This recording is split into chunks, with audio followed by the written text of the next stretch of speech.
రాష్ట్రంలో 3 ఎమ్మెల్సీ స్థానాలకు పదవీకాలం ముగియనుంది. దీంతో 2 టీచర్, 1 గ్రాడ్యుయేట్ ఎమ్మెల్సీ స్థానానికి త్వరలో ఎన్నికలు జరగనున్నాయి. ఈ ఎమ్మెల్సీ ఎన్నికల్లో గెలిచి సత్తా చాటాలని చూస్తోంది బీజేపీ. ఎమ్మెల్సీ బరిలో నిలిచేందుకు ఆ పార్టీ నుంచి చాలామంది ఆశావాహులు తీవ్ర ప్రయత్నాలు చేస్తున్నారు. సంఘ ఆశీర్వాదం ఉన్నవారికే ఎమ్మెల్సీ టికెట్లు దక్కుతాయనే చర్చ పార్టీలో జోరుగా జరుగుతుంది. కరీంనగర్, ఆదిలాబాద్, నిజామాబాద్, మెదక్ జిల్లాల ఉపాధ్యాయ పట్టభద్రుల ఎమ్మెల్సీ స్థానాలతో పాటు వరంగల్, ఖమ్మం, నల్గొండ జిల్లాల టీచర్ ఎమ్మెల్సీ స్థానాలకు ఎన్నికలకు జరగాల్సి ఉంది. వచ్చే ఏడాది మార్చి 29తో పదవీకాలం ముగియనుంది. ఈ 3 ఎమ్మెల్సీ స్థానాల్లో గెలుపు కోసం బీజేపీ ముందు నుంచే కసరత్తు మొదలుపెట్టింది. అభ్యర్థుల ఎంపిక విషయంలో అన్ని అంశాలను పరిశీలిస్తూ వ్యూహాత్మకంగా అడుగులు వేస్తోంది. అన్ని పార్టీల కంటే ముందుగానే అభ్యర్థులను ప్రకటించింది. ప్రచారం చేయాలని తొలుత బీజేపీ భావించింది. కానీ వ్యూహం మార్చుకొని బలమైన అభ్యర్థులను అన్వేషిస్తుంది. ఉత్తర తెలంగాణ పరిధిలోని గ్రాడ్యుయేట్ ఉపాధ్యాయ స్థానాలకు బీజేపీలో తీవ్రమైన పోటీ కనిపిస్తోంది.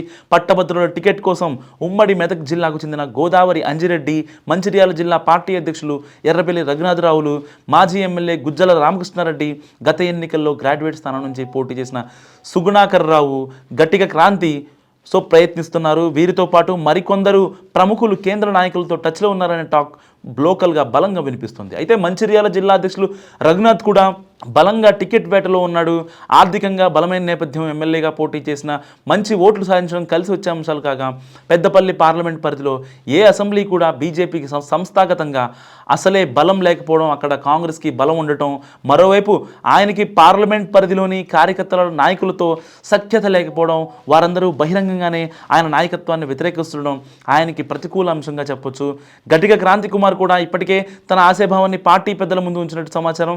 ఆదిలాబాద్ పార్లమెంట్ పరిధిలో 7 అసెంబ్లీలో బీజేపీకి 4 ఎమ్మెల్యేలు, 1 ఎంపీ ఉండటం ప్లస్ పాయింట్గా చెప్పొచ్చు.